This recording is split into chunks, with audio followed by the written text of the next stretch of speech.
I'm sorry, sister, we weren't able to save her, so she just passed, a little while ago. And the nun burst into tears. So I then had to counsel the nun.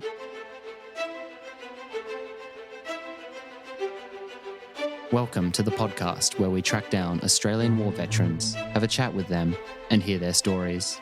I'm Alex Lloyd, and this is Life on the Line. They were building positions in there if for anything a happened fight. to us, by the time anyone got to us, I think it was the chaos. weather was so bad there would be I used to nobody run left. with boots full of blood. And the next thing I hear was alarms, Chances of screaming. survival were very, very slim. The soldiers didn't want to go into the ambushes, so they'd send the kids in first. So he was sent in first into an ambush and he got shot in the stomach. It was very hard for me, very hard for my family. And the plane burst. Proud of the crew, proud of what I've achieved and what I'm To doing. volunteer for service was in effect to put your life on the line. Air Vice-Marshal Tracy Smart is Commander Joint Health and Surgeon General of the Australian Defence Force. She spoke with Thomas Kaye about her career in the Air Force, her peacekeeping deployments, and time in the Middle East.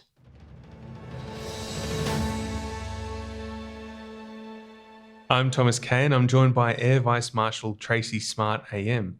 Thanks for coming on the podcast, Tracy. It's a pleasure. So let's start from the beginning. Can you tell us about your upbringing? Yes, I was born in South Australia and grew up in a small country town called Kangarilla. A lot of my overseas friends don't believe that exists, but it is on the map. And I grew up on a farm. We had mostly sheep and some cattle, and also grapes was a big part of our farm as well. So we grew grapes for the local fantastic Southern Vales wine industry.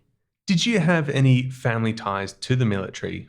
My father was a Nasho, as they said, so he was part of the National Service back in the 50s. He didn't actually go overseas to any wars, but he served a couple of years in the army. But going back further than that, my uncle, who I never met, he was a pilot in World War II. He was a Wellington pilot. So he was undertaking operations over bombing Italy, and then was shot down, and he's buried in a place called Klagenfurt in Austria.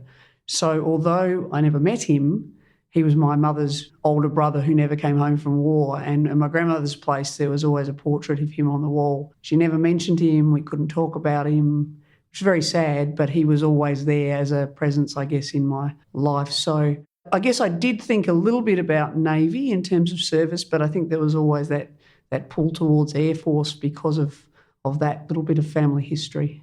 And we have to know, what came first, your interest in medicine or the military? Yeah, it's interesting actually, because I do remember a conversation I had with a school counsellor back in high school about what I might want to do. And that's where the Navy thing came up actually, and because I've always loved the sea. At the time, I was discouraged from joining the military by that individual because the opportunities for women weren't that great. And in Navy in particular, you didn't go to sea as a woman back then, and we're talking sort of early 80s, last century. And I thought, well, why would you join the Navy and not go to sea? So I was also looking at medicine, and so I went into medicine. And then when I was in fourth year medicine, some colleagues of mine on my course and in the year above me said they'd just joined the Air Force on an undergraduate scholarship. And so I looked into it, and here I am 30-something years later, still here.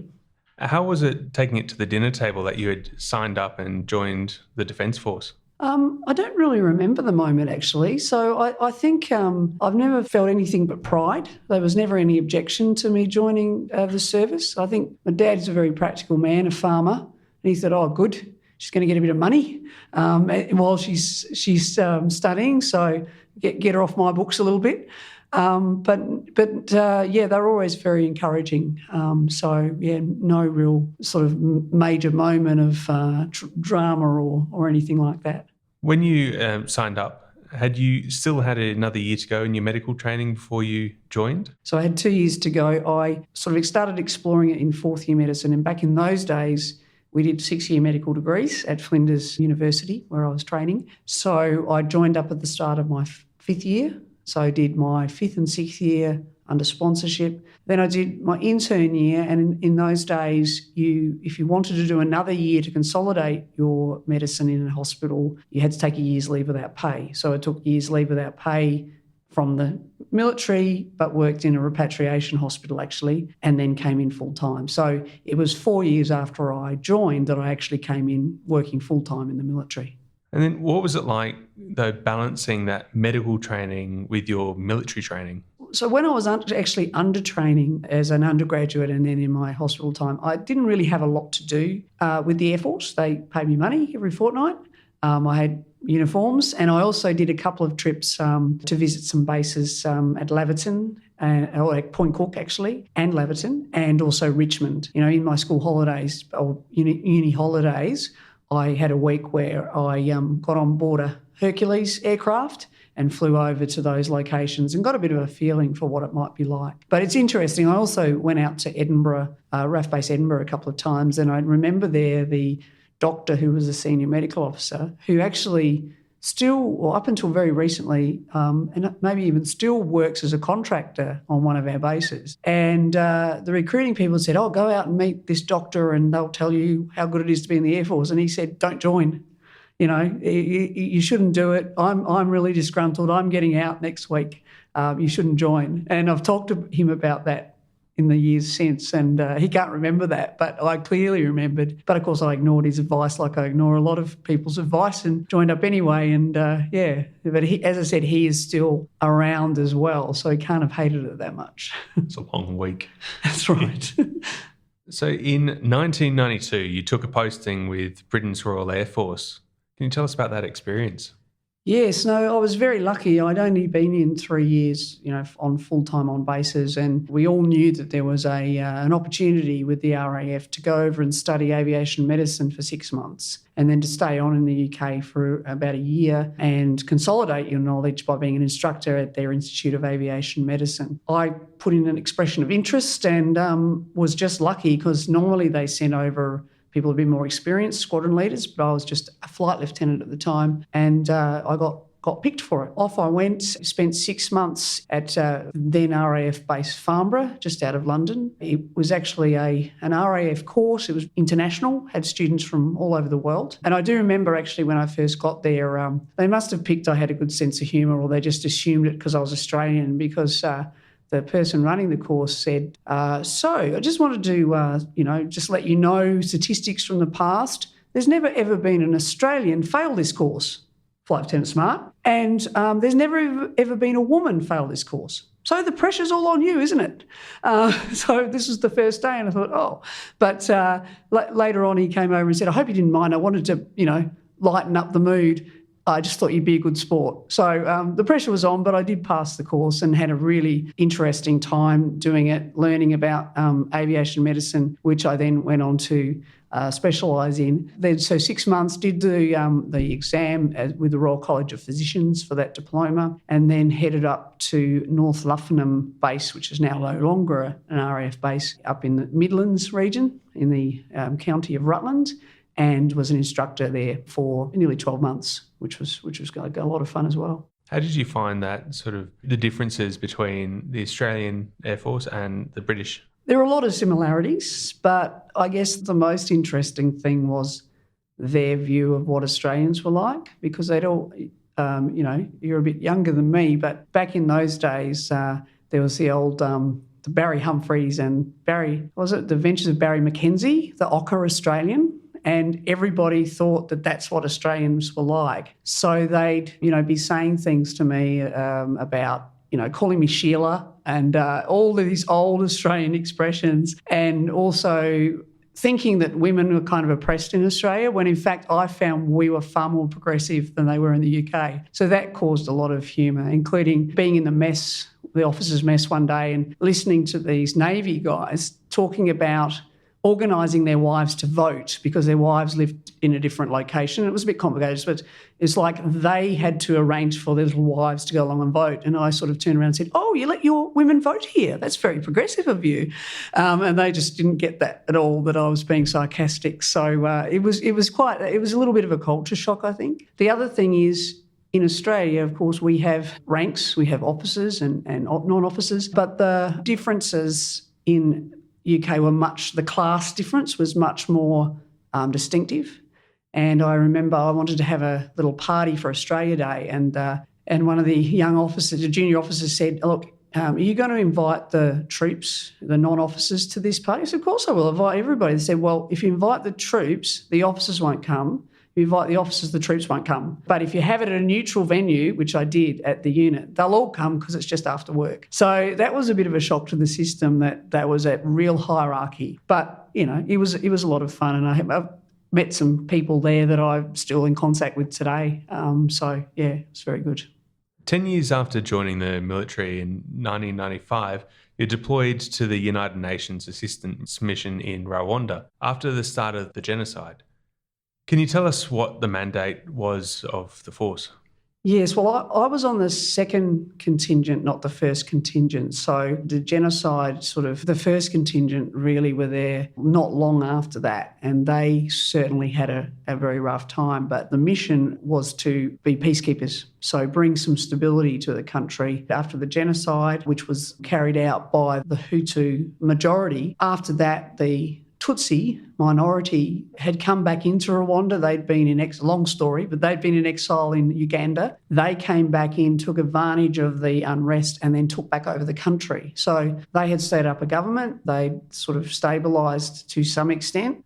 So we came in to support them in setting up their government, and there were peacekeepers all around the country to try and settle things down, be a presence, but also, of course, there were a lot of criminals being found who had participated in the genocide and who were being sort of arrested and getting ready to go to an international court. That was the overall, mission. From Australia's point of view, we were asked by the UN to provide the medical support, so a hospital, 3 companies, a medical company, a logistics company to support us, and an infantry or rifle company to protect us. But the main focus for us was treating the UN soldiers. I think our official mandate was to treat UN soldiers and to provide some humanitarian assistance with our spare capacity. But we ended up probably 90% of what we did was for Rwandans, because the infrastructure had been destroyed along with them, killing hundreds of thousands of people. When they did the killing, they killed a lot of doctors and nurses, or they all fled to another country. So the Kigali General Hospital obviously probably wasn't at the same standard of medicine before the genocide, and after the genocide was even worse. So we really had the big show in town in terms of providing surgical ICU capability and everything else. So it was a very busy deployment, and in terms of medical support, and it was probably, the richest experience of my life in terms of the injuries we saw and, the variety of things that came through the door. What was your role there? I was a senior Air Force person over there. It was mainly an Army deployment, but we had about 21 Air Force people and about 5 Navy people as well. So I was a squadron leader and which is the same rank as a major, and I was in charge, therefore, of my Air Force people. But they were pretty much scattered through various different departments in the hospital. So my other role was to be in charge of aeromedical evacuation coordination, and also to do the general day-to-day running of the hospital, of the wards and everything else, sort of manage that aspect as well. What was your day-to-day life like there? It was interesting. So we had a ward, used to be the kind of private hospital wing of the hospital. We actually lived just up the road in what was a former military academy. It had been pretty badly damaged in all the activity going on. So some rooms didn't have proper doors, and we didn't have any running water or anything, so we had to lug up buckets of water to flush the toilets and everything else. We ended up they put up a big water bladder up there you could dip your buckets into, but the first few days it was lug a bucket of water up, and no shower facilities. We had showers, I think, 3 times a week. They set up this big tent with some nozzles all hanging from the roof, and so the girls' time was 20 minutes because there weren't as many girls. The guys' time was 40 minutes, and you just all went in there at once and all showered together, like males and then females, which was a little different.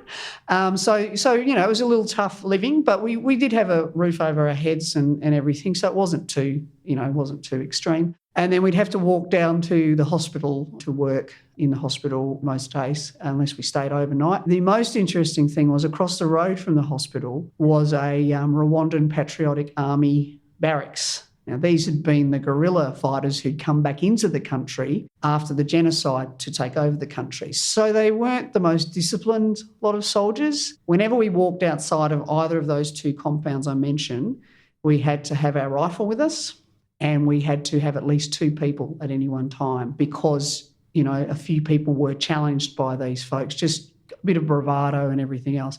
So there were some times when it got a little bit testy, I suppose. That kept you on your toes a little bit. The other thing that I remember distinctly, or a couple of things, first of all, some mornings we'd go out for a walk, 2 or 3 of us, with our rifles, get a bit of exercise. And one morning we came around the corner at the back of the hospital and the rains had come and washed open a big grave that people hadn't been buried properly. So there were just bits of body parts, skeletons lying in the street, which was a little unusual and smell wasn't so great. Then they came over and they properly dug these mass graves and everything else. That was one experience. The other experience was in terms of confronting it was several experiences. We used to go over to the civilian side of the hospital. We'd take patients back from that side to our side if we thought we could save them, put some effort into and that they could make a full recovery. So we kind of triaged. And sometimes we'd go over there and there'd be someone dying right in front of us. And it was almost like they couldn't cope with it. So instead of trying to resuscitate them, they'd be sewing up a wound on their leg or something. So they'd do what they could do, but they didn't actually focus on resuscitating the patient because it was beyond their capabilities to do so. So that was also very confronting at times. Dealing with that, we certainly dealt with a lot more death than you would have working on a base back here in Australia. So that was obviously very confronting. There's one other story, if I can tell you, about Rwanda that I think is. It kind of sums up some of the challenges.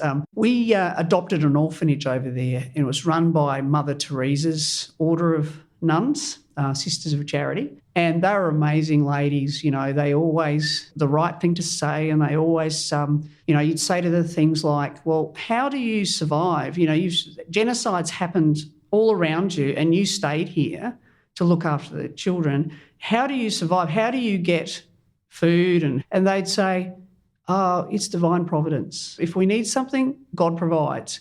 And they'd say, for instance, we needed healthcare for our children and you came, your divine providence. And you think, wow, that's amazing. And another time we were at the orphanage at Easter and we were giving them, sugar drinks and everything. So they're going crazy and they were running around and so much noise. And I said to the sister, "Gosh, how can you stand this noise?" And she said, "To us, this isn't noise, it's music. It's music to our ears to hear the children smiling and laughing." And go, wow, that's so cool. So we had a patient of theirs come in at one stage and she was about 2-3 years old, but she looked a lot younger. A lot of malnutrition, of course, after, in that country at that time. We think she had measles and she just was not getting better. In the end, we decided, look, there's not much else we could do for her. Her brain was, affected, and we would have to let her die. So I made the decision, let's not resuscitate, let's give her a dignified death. We can't help her. So we did that. I said, not for resuscitation, but when she actually died, the medics called a resuscitation anyway because they just couldn't deal with the fact that this little girl had died. So we had to go in there and counsel them, and a lot of the nurses were upset. And we worked through all of this. And in fact, my mother had just sent over these lovely kids' clothes. So I said, look, go and find a nice little dress and a lot of people in Rwanda were buried in mass graves and no one knew where their body was. We know who this girl is. Let's give her a dignified, etc. And so I was working through all this, trying to support my team, and then I saw coming up the corridor the nuns coming to see the little girl. And I'm thinking, oh, good, they can give me the right words to say. I saw the nun and they said, "Oh, how's Savarina?" "I'm sorry, sister, we weren't able to save her, so she just passed, a little while ago." And the nun burst into tears. So I then had to counsel the nun. And I was thinking, my God, it's not my day. It's not my day. Where's my divine providence? Because, here I am thinking I'm going to get looked after. But instead, the nun was more upset than anybody. It was a funny moment in some ways, But it also showed how deeply these women cared for the children. And it was one of those moments where, it was really, I guess, the humanity of the whole thing came through. So, but it was quite amusing. Who's there to counsel me? Oh, I'll just better keep on going and do my job. Was it easy to open up about what you'd witnessed there? We had psychologists come over, particularly after the massacre at the Kaye camp that occurred while my contingent was there. I wasn't there at Kaye during that massacre. A good friend of mine was, but I went down there about 2 weeks later. So I was actually at the camp and witnessed sort of what had happened and everything else. But after that massacre, because it affected our people so deeply, and I want to say too, as I've said many times before, our people who were there when the massacre occurred, it was some of the most courageous acts you've ever seen from ADF personnel, mostly soldiers who were down there. They witnessed this massacre. Their mandate was not to get involved. If they'd started shooting back when these killings were going on and about, several thousand people were killed in front of them, they would have all died. But they kept their discipline. They saved who they could, but a lot of them suffered effects, including PTSD after that event. They brought in psychologists and we all had some debriefings and everything. But when things happen in that context, you deal with them and you move on and you have to keep going. But when you come home and you start reflecting on things, you realise, that wasn't a normal experience. So I think everybody who comes home from something like that goes through it differently, but it does have an effect. And I remember, for instance, they had all those World Vision ads on of starving children in Africa, and I just didn't want to see any more starving children in Africa. I'd had enough of that. But what really helped me was talking about it. The first time I talked about it was I got back to work after a couple of weeks off back at RAF Williamtown, which is our fighter base. And I knew the CO of one of the flying squadrons very well. And he'd rang me up when I got back and said, look, Tracy, welcome back. I know it's a tough deployment. We're going to go over to Malaysia, deploying our jets over to Malaysia in 2 or 3 weeks' time. Would you come over as our doctor in support? And I went, yeah. And he said, and bring your slides. Because I had slides in those days, bring your photos of Rwanda. So while we were over there, he got me to brief his fighter pilots who, they're the best of the best, also they think. But he said, basically introduced it and said, now we're going to hear from the doc. You think you're the sharp end of the Defence Force? Well, she's just come back from the sharp end and she's going to tell you about her experiences. And so I did, and it was very raw. And of course, being a doctor, it was very graphic. A couple of them actually walked out. They couldn't stand to see the photos that I had. And it was probably in retrospect, I wouldn't have shown them, but it was just the mind space I was in. Having them, and some of them to this day remember that presentation and what an impact they had on them. And that helped me to see that other people went, wow, you got through that? If that makes sense. And then I ended up doing every year for the new doctors and nurses and other officers coming into the Air Force, I did a presentation on Rwanda. The first year that I did it, I was absolutely drained. I just could not. I was exhausted. But every year it got easier. I think I've learned from that a couple of things. First of all, as if you've got an infected wound, the thing you need to do with bad stuff is let the pus out. And you let the pus out by talking about it. So that's really important. The other thing I think that I sort of now reflecting back is going through those bad experiences and processing it like that. I think that a lot of people talk about resilience, and so getting back through bad stuff and bouncing back. To me, I think I actually grew from that experience. So I experienced post-traumatic growth. So from that bad stuff and processing that, it's probably given me the skill set to be able to go into this job that I've got now, which is Surgeon General of the Australian Defence Force. So I firmly believe that, unfortunately, while a lot of my colleagues got post-traumatic stress disorder, by being able to talk about it, was actually able to process it and grow from the experience. In 2000, you found yourself with an overseas posting with the United States Air Force. What was that like? A lot of fun. I was posted to Virginia.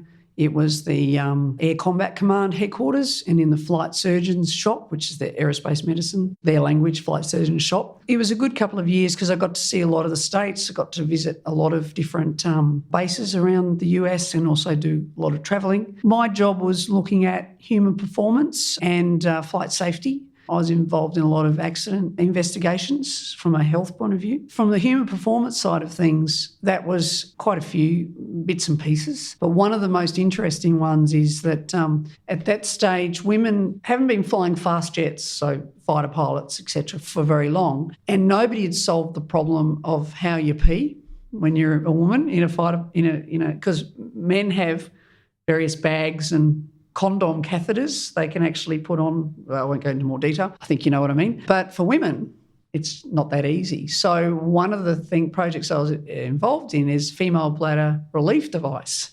We went out to industry, and from that process, over the years, they've actually got a solution to the problem. So that was interesting, and I've been able to give a lot of interesting talks about that since then, and a lot of puns on that whole thing. But that was just one example of the bits and pieces I did. Then towards the end of my time, I was there 2001. So, of course, it's September 11th, 2001, everything changed for the US military. And I was on base at the time, and I was actually sitting in the office, heard some footsteps up the hall, and it was the readiness cell. And they had televisions there because they were on standby if we needed to deploy anything around the world. So they said, planes crashed into the World Trade Towers. And we're going, that sounds a bit flight medicine-y. We better go down and have a look.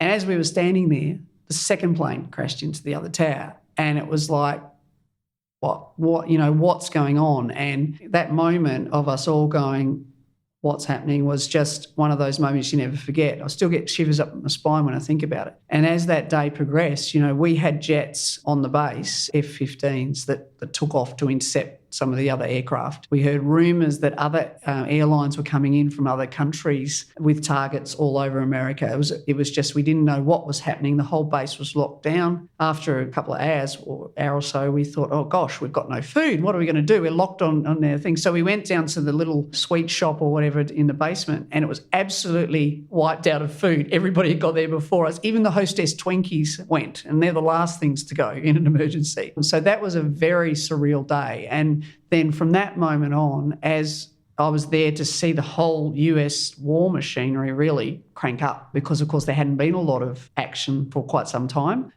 So they really all geared up for war. So it was really interesting to be there and obviously play a part in some of that as they, started down that path that we've been on really ever since in one way or another. So that was an interesting experience. How differently did the US Air Force operate compared to what you're used to with the Australian Air Force?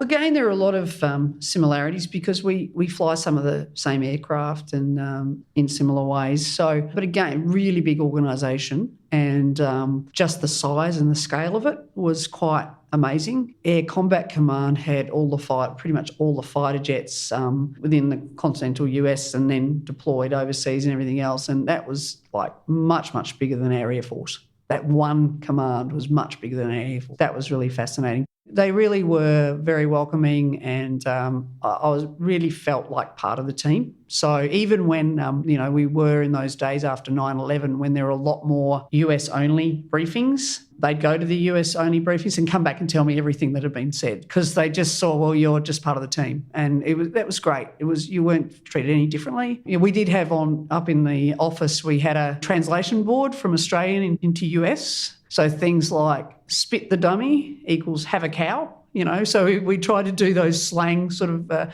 so there was that sort of fun banter and stuff. But no, generally I was treated very much like part of the team.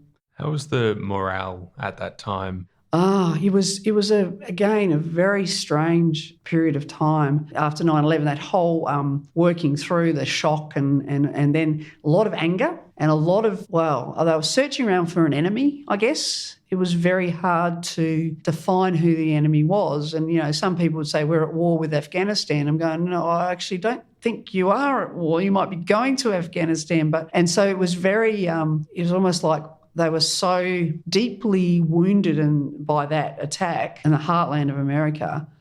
It was just like, let us fight someone. We've got to fight someone to get back. We've got to have revenge for this. So that was quite interesting to see how quickly. And there were a couple of times where I challenged some of the thought processes that were going on, and I had good friends sort of got very angry with me, sort of looking at a different perspective. So, yeah, it was an interesting time.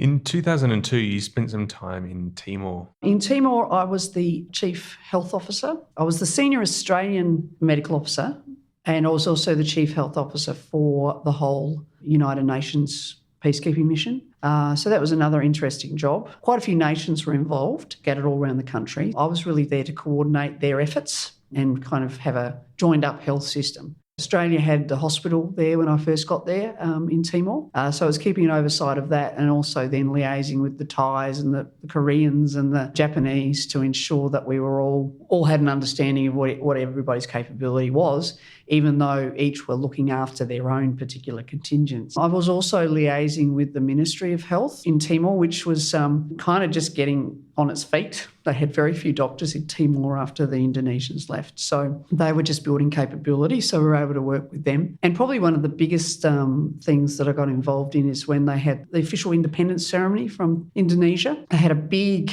event, big concert and, party. And we had all these VIPs coming, including Bill Clinton and Kofi Annan and the head of various countries came over. Therefore, we had to design an emergency system, one in case there were problems in the crowd, but also VIP. So that was interesting, setting up the organisation for that. It included actually the Timorese Red Cross, which is, again, very fledgling organisation. But we got them involved doing some of the crowd support and everything else. So it was really good sort of working with all the different nations, but also capacity building within Timor. So, yeah, enjoyed that. I was there for 7.5 months in total. Have you got any standout moments that come to mind when you think of your time there? I had a very cheeky Portuguese general that was over there. And unfortunately, he passed away shortly after I left the country. But Bill Clinton being there, he offered me $100 to offer Bill Clinton a cigar as he walked by because of the whole Monica Lewinsky thing. And I decided I'm in uniform, I'm representing Australia. No, sorry, keep your $100. And but Bill Clinton was just walking by. I could have very easily done it, but I resisted that temptation. So there was a lot of fun times in Timor. But I think for me, it was getting out and about around the country, meeting the Timorese people and looking at what they were trying to achieve. When they became independent, they were automatically, I think, one of the poorest countries in the world. So they had all the infrastructure had been provided by Indonesia. They voted for independence, and then it's like, wow, they're really coming from trying to build up from that very low base. And so it was really good to participate in that and be around when they were setting up. Again, I like to joke that I was one of the midwives at the birth of a nation, and that was kind of exciting from that point of view. Moving on from there, when did you find yourself deployed to the Middle East area of operations? End of 2003, beginning of 2004. It wasn't during the first push, obviously, but it was pretty early days. So I was based in Al Udeid in Qatar, but I was, again, the senior health officer for the whole Middle East area. So most of my job was actually embedded with the US in what they call their Joint Patient Movements Requirement Centre. So it was really to be, and they call it a validating flight surgeon. So basically it's an aviation medicine doctor who talks to people on the ground in Afghanistan and Iraq and all over the Middle East to determine how we're going to move patients, aeromedical evacuation-wise, what equipment's needed. Yes, we should move them now. It's that sort of decision-making. So that cell was in what's called the CAOC, the Combined Air Operations Centre. So that's where they're running the war from, or at least the air war. So that was quite fascinating being part of that and being, again, embedded with the US and once again being treated like another member of the US Air Force, or in fact Defence Force, because it was a tri-service cell that I was in. But then in the role of that senior Australian health officer, I also went into Baghdad and sort of liaised with our other health assets around Iraq and in other locations around the Middle East. That was good as well. Getting out and about, going to Baghdad was quite interesting. Second time I went in there, we were on a US Air Force Hercules that happened to be an aeromedical evacuation. So it was full of patients. And myself and a colleague got onto the aircraft and they said, I'm sorry, we've broken down. So we're in the middle of the airfield at Baghdad Airport with all these stretcher-bound patients thinking, well, we're a bit of a sitting target, aren't we? But it was relatively safe when I was there and eventually they were able to fly back out of there. But it was interesting being there and it was still pretty strict security in terms of moving around and everything at the time. In 2006, you were also deployed to Beirut. What can you tell us about that? Yes, I accidentally, in some ways, deployed to Beirut. In 2004, later in 2004, I became the Officer Commanding of the Health Services Wing for Air Force. That wing is basically, or that role is being the Senior Air Force Operational Health Commander. So all the people we deployed away in Air Force Health all belong to me. So that was really interesting. It's kind of a natural progression from being, a junior doctor, then the senior doctor on an operation, and then running the whole show, if you like, from an Air Force perspective. There was such a busy period. We had humanitarian operations everywhere, as well as supporting the Middle East, etc. And that particular year, I had a thing called a medical assessment element, which was a doctor and an environmental health officer who, if there was a disaster or something we could deploy into as part of a broader defence team into an embassy to provide health intel on the ground to, work out what health support was required. So I had used up all my doctors either doing that duty or some other mission during the year. So to give them a break, I said, I'll go on to be a leader, hands-on leader, I'll go on the roster for a month, just to let everybody have a bit of time. And lo and behold, while I was on the roster, Beirut, so that was when the Israelis had Lebanon under siege, basically, because Hezbollah were undertaking some activities there. So it was kind of accidental. I know a few people said, why is a group captain, as I was at the time, a colonel equivalent, going and doing this role that a flight lieutenant should? But I actually had support from a hierarchy to say, well, no, if you're on the roster, if I pulled out, it wouldn't look good from that point of view. So I went over there and we spent about a month in Beirut. And the main role we ended up doing was we were evacuating Australians mainly by ferry, either to Turkey or to Cyprus. So we had health teams in Turkey and health teams in Cyprus to process them. But on the ground in Beirut, there was initially just myself and my environmental health officer. And then we got a nursing officer to come in as well. And we had, hundreds and hundreds of people. It sounds, well, why is that so hard? They would be fit and healthy, but it was elderly, it was kids. There were a few people who had chronic illnesses. We had to make sure that they were fit to get on the boat in the first place, but also look at things like, seasickness pills and all this sort of stuff. So that was one of those. We went in to just be kind of the planners and gather intel and all that sort of stuff. We ended up actually screening all of these hundreds and hundreds of people over a several-day period to help them evacuate from the country. It was interesting to meet some of these people. It was almost like some of them had two personas because they were Australians born in Lebanon but had moved to Australia, and some were back on holidays. One guy we met said he didn't speak English, but he had an Australian passport, and he'd gone back to Lebanon to die. But as he said, yes, I went back to Lebanon to die, but I didn't die. And now they're trying to kill me. So now I'm going back to Australia to die. I want to die in Australia. He said this through a translator. So that was quite interesting. And there was also the behaviours too. Culturally, in the Middle East is different to Australia. So a couple of times people were being really pushy and everything else. And I think it was my colleague said, come on, guys, we're all Australians here. And all of a sudden they reverted to being Australians and lining up in an orderly manner. So it was quite interesting to see the cultural shift in front of us. That was quite rewarding. We had a lot of people. I think we helped there. And once we'd done the job, we headed back out. But it was an interesting, it said just 4 weeks or so, but another interesting job. Walk us through your various roles from after Beirut until your last promotion in 2015.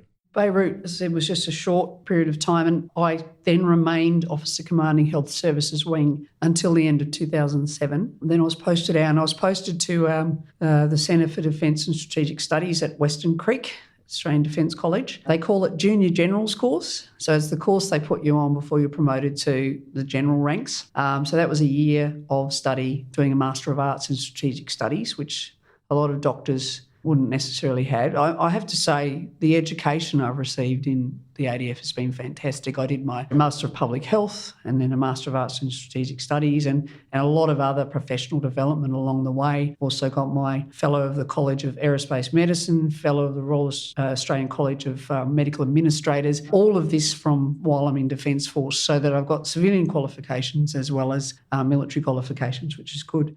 But yeah, I did that Master of Arts, 12 months, and then I was promoted to Air Commodore, which is the equivalent rank to Brigadier. And I came here to beautiful Campbell Park And my first role was really a corporate health management type role. This organisation that I now run, Joint Health Command, this was only just standing up at the time. In the second half of 2008, I was posted in at 2009. And it was the first time we really had instead of having just Navy, Army, Air Force health services, this is a joint health services, brings it all together. So as we've evolved over the years, we now run all the healthcare on bases for the whole Defence Force all around Australia. And I've been here over most of that nearly 10-year journey as we've evolved into this joint organisation. But I had a series of jobs. I had that job. Then I was Director General Garrison Health Operations, so I was responsible directly for running that healthcare. And then a strategic role after that. And then I got promoted at the end of 2015 to Air Vice-Marshal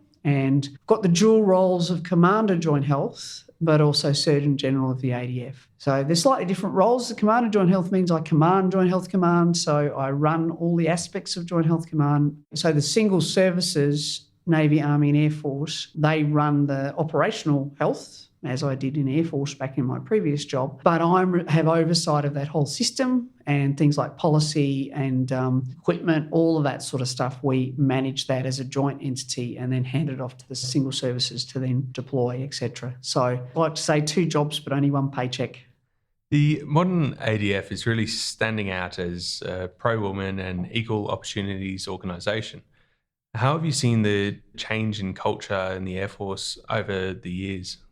I think my experiences are different to some other women for many reasons. First of all, I came in as a doctor and that already had a certain level of status, I suppose. Also, working in the health world, there are a lot of females working in the health world. Generally speaking, I've felt pretty respected and haven't really had any issues. But I think as some of our women have, particularly in roles that aren't traditionally female, I think that's been difficult for some. I know that's been difficult for some women. I guess I grew up on a farm with 2 brothers and 2 male cousins, and I'd always been one of the boys. And I think that helped me a little bit, just been hanging around with guys a long time, and maybe I was more tolerant than some people, I don't know. But it definitely has changed. And look, it's changed for the better. Defence gets a bit of criticism sometimes that we're being too diverse and too PC. But I do think there is strength in having diversity, whatever that might be, as in if it's gender diversity, if it's sexuality, if it's background, ethnic background, religion and all that sort of stuff. I think there's a lot of evidence that says if you've got a diverse, bring in different ideas, it actually strengthens the culture more than anything else. And I've certainly think that we've changed for the better over the years. I'm in a same-sex relationship, and I was at the Pride Ball a few weeks ago. Somebody said, well, when you're talking, tell your own stories. And so I did. And reflecting back, I think I've actually been treated well in that respect as well. But when I told some of the, things that happened back a few years ago, some of the young people of today who maybe sometimes feel that, things aren't progressing as much as they like, they went, oh my God, we've come a long way. And I said, yeah, we have. And I, even myself, don't sort of realise that. So we've been on a journey. The Defence Force will never be cutting edge in social change, but I do think we've been able to adapt as time goes by, and I think we've got a better Defence Force as a result of that. Looking back at that choice you made when you signed up of picking the Air Force over the Navy, knowing what you know now, would you have made the same choice? Yes, I would. And in fact, there is a story I haven't told. You'd be surprised to know. I guess a tragic story, but a funny moment came out of it. I think that's how I see life. I was actually over attended an aircraft accident, an F-111 aircraft accident in 1999. One of our aircraft crashed into an island off the coast of Malaysia and killed both people on board. And that was probably the most traumatic experience that I've been through in defence. But we were based on a Navy ship at that time. We were being helicoptered across to the island to recover the remains, etc. And so I'd been there all day in the swampy mud and tending to the accident victims. And I got back on the ship and all I wanted was a nice long shower. So I went into the showers, and after 60 seconds, bang, bang, bang, bang, bang, you've had your time in the shower. You've got to leave now because, of course, on board a ship, you've got a limited amount of water, and the rule is, I think, 60 or 90-second showers. And here I was, lathered up. And so I thought, I made a good choice. Air Force, when we deploy, we usually avoid to a base where there's usually showers there. And in fact, some people say, the joke is that Navy navigate by the stars, Army sleep under the stars, Air Force never goes anywhere unless it's 5 stars. So I think in retrospect, seriously speaking though, I've really enjoyed being part of the Air Force. I think we have got a very strong culture. I really have enjoyed aviation medicine and aeromedical evacuation. And although some of that is practices in the other services, I think for me, the home of that really is the Air Force. And I've certainly enjoyed my career. So far you have achieved a lot, but what's next? I'm not really sure at the moment. I'm in this job at least until the end of next year. Not sure whether I'll be extended or not. But it took me 30 years to get to this job. And when I got into it, I thought, okay, all my experience now of my whole career has now culminated in this job. This is the most senior job for a doctor, for a health provider. And I look back and I think about that time on a Navy ship for a few days, and I've been on ships as well a couple of other times. I think about deploying to Rwanda with the Army, and I think about my Air Force experience. And I've experienced a little bit of each of the services. So for me coming into this role, it felt right that I have enough knowledge of the whole system from the grassroots right up to the top to be able to manage that whole system. And if I don't focus completely on this job now, and not only doing the stuff now, but having a pathway to the future, then I've done all the rest of my career a disservice. So I'm very much focused on this job and where the health service will go in the future. And then I'll look at options, when I finish up, whenever that may be. I am very interested, and I spend a lot of time these days working with the Department of Veterans Affairs. I've been talking to my folks even just yesterday about the fact that, we look after ADF members only in defence, but we're also looking after future veterans. And there's more that we can do, I think, to help prepare people to go in the next step. So that might be an area that I might be interested in going to as well, to look at how can we improve health outcomes for veterans. It seems a logical step, but we'll see. As I said, I want to focus on getting this job right in the meantime. Well, Tracy, you've had one incredible career, and we can't wait to hear what's next. And thank you for sharing your story with us. Thank you. It's a pleasure.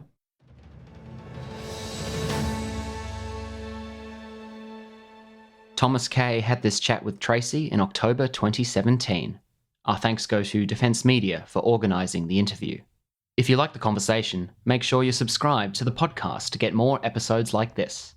You can also email us feedback at podcast@lifeonthelinepodcast.com, or even leave us a 5-star rating and review in Apple Podcasts.